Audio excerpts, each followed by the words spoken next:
Ghislain. On discutait pas mal de la partie gestion vente de liens. Comment est-ce que tu opères, toi, pour le coup, qui est un très bon vendeur de liens sur Linkavista, au niveau équipe? Est-ce que tu es tout seul? Est-ce que tu es accompagné? Est-ce que tu es avec une petite équipe de Français? Est-ce que tu es avec une équipe offshore? Tu m'as glissé dans l'oreille que tu avais une équipe offshore. Et j'aime bien les gars qui ont des équipes offshore de plusieurs personnes et tout. Je me dis toujours, ah, c'est intéressant. Ça me rappelle Valérian de Clickbusters qui me disait qu'il avait une équipe de 15 personnes à Madagascar et qu'ils étaient à deux à se relayer en 12-12 pour faire du micromanagement en continu. Je m'étais dit, purée, ça c'est quand même une sacrée vie.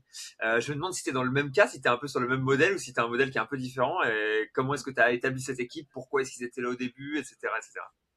Hmm. Moi, ça a commencé un peu par le fruit du hasard. J'étais parrain, en tout cas, je suis toujours parrain de plusieurs enfants, en tout cas à Madagascar. Et je suis allé là-bas, du coup, en 2012. Ouais. 2012. Et c'est là que j'ai fait la connaissance, en fait, de mon développeur principal par mon plus grand hasard. Mm. Et du coup, on a discuté des heures ensemble. Et c'est grâce à lui que Faites-vous connaître, en tout cas, est né. Ok. Et en fait, je me suis rendu compte que en tout cas, les Malgaches, c'est à la fois des personnes qui étaient très sérieuses, très impliquées, mais surtout qui avaient besoin véritablement de manger au pays, quoi. Mm. Il y avait une misère, enfin, il y a toujours une misère telle, c'est que les gars, ils sont déter. On n'est pas Ouais. du tout dans la mentalité, malheureusement, française. Moi, je le vois en tant qu'employeur. C'est galère en France. Pour avoir un employé, ça nous coûte le double, hein. Mm. Voilà, on veut payer le SMIC, ben, on est plutôt aux alentours de 2000-2400 pour par exemple un salaire. Voilà, enfin le SMIC en plus de l'époque, 1100, Ouais. 1200. Derrière, sauf que voilà, on sait qu'il y a les congés payés, par exemple, à financer. Il y a beaucoup de choses à faire. Mm. Le freelance offre cette possibilité-là.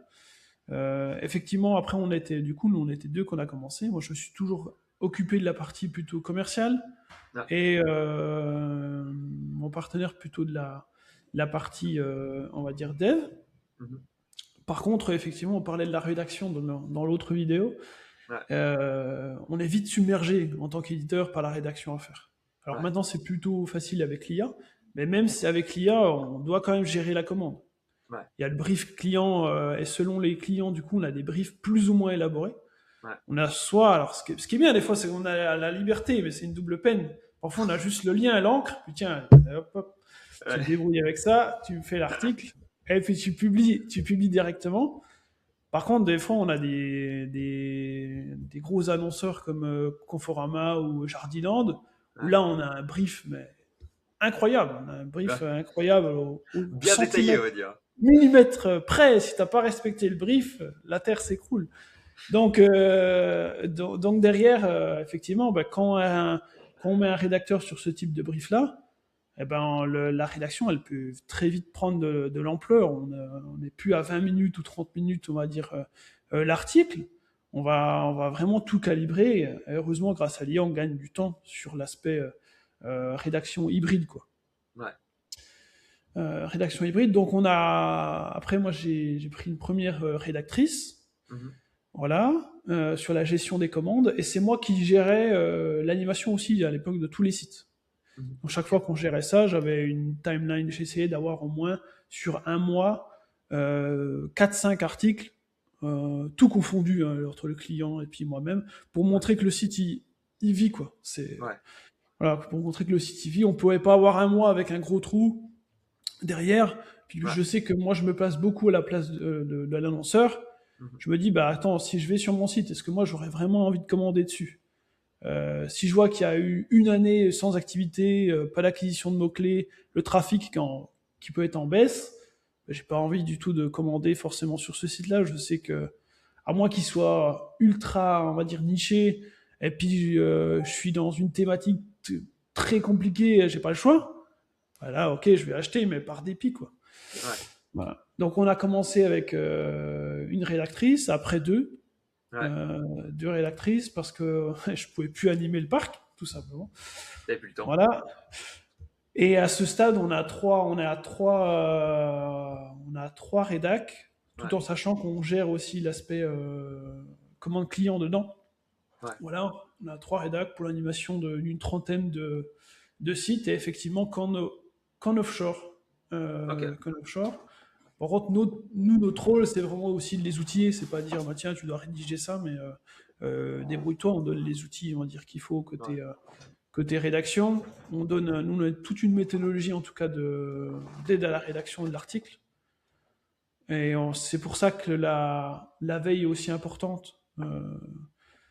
Par exemple, la dernière fois, j'étais au SEO Summit de notre cher collègue Elliot. Et donc, du coup, voilà, ça permet de faire un peu de veille, de reprendre un peu les éléments. Puis après, on remet ça directement dans les processus, quoi. Ouais. Voilà. Ok, ok, ok. Voilà. Et Mais du coup, après, en ça te termes de donne. management, voilà. Vas-y. Oui. En termes de management, du coup, ça demande quand même beaucoup de temps. Ouais.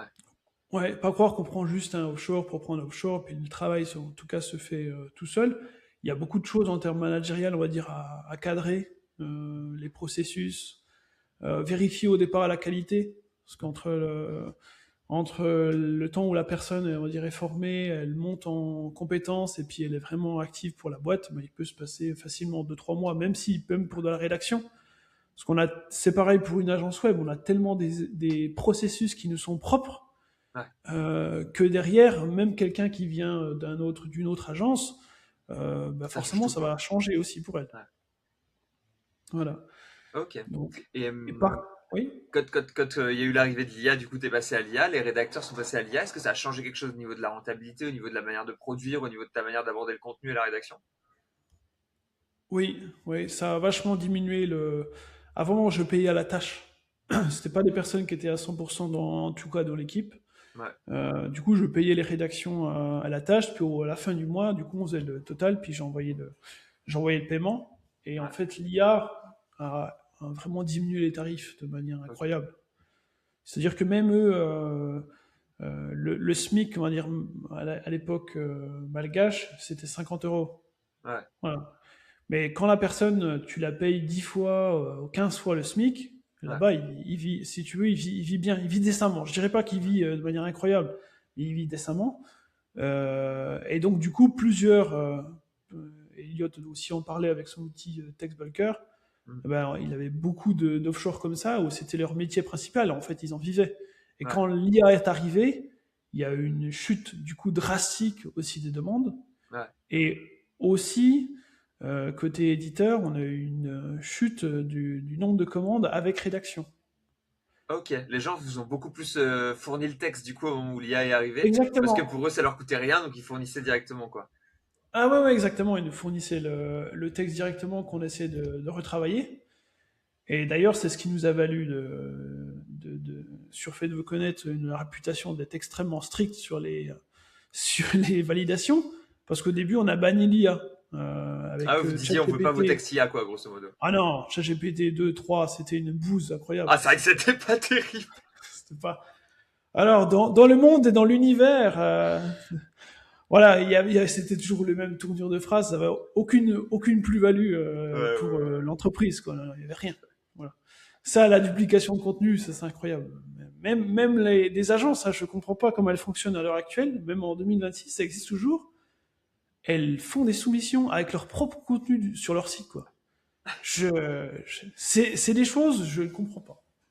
Je comprends pas. Tu peux Et réécrire ce facilement et qui pourtant nous est ça arrivé sur, republie quand même. C'est vrai que pour l'annuaire, t'as un gros problème avec le contenu dupliqué, quoi. ah oui, oui, ce qui nous est arrivé sur Faites-vous connaître, c'est que le client venait de se lancer. C'est une agence en plus. Il venait de se lancer et son site, il avait 2 semaines. Il a pompé son site, si tu veux, et il a mis vraiment la page d'accueil et tout. Il l'a mis sur notre site. Je dis, mais attends, on a fait passer la validation quand même, on a retravaillé le truc. On rankait mieux que son site, hein, quand même. Bah ouais. Donc, si tu veux, derrière, c'était un peu compliqué. Voilà. Par contre, effectivement, quand il y a eu cette baisse du marché en lien avec l'IA, il y a beaucoup de rédacteurs offshore qui ont perdu leur emploi. Ouais. Énormément de rédacteurs offshore. Ouais. Ouais, ouais. Ouais, je Et pense les aussi, seuls hein. qui Enfin, moi, persistent, honnêtement, c'est un truc qu'on a vu un peu, mais tu sais, ça s'est pas senti, on va dire, au quotidien dans les gens que je connaissais, parce que moi, pour le coup, je connaissais peu de gens offshore, mais j'ai l'impression qu'il y a eu quand même un gap où il y a eu un avant et un après, quoi. et qu'il y a des centaines, voire des milliers de rédac offshore qui ont perdu leur taf et qui ont dû changer de métier, quoi, pour ça. Ouais. Non, mais vraiment, c'est pour ça qu'après, nous, on a changé le modèle. On payait plus à la tâche. Ouais, On a choisi de vraiment avoir des personnes dans l'équipe à 100%, ouais, qui ont des horaires aussi de journée. Parce que là-bas, ouais, là, il y a aussi beaucoup de cumul d'emplois. C'est-à-dire que nous, on ouais, essaie du coup de bien les payer pour qu'ils travaillent vraiment en journée. ouais, Et on est en mode un peu comme Astrac sur certains aspects.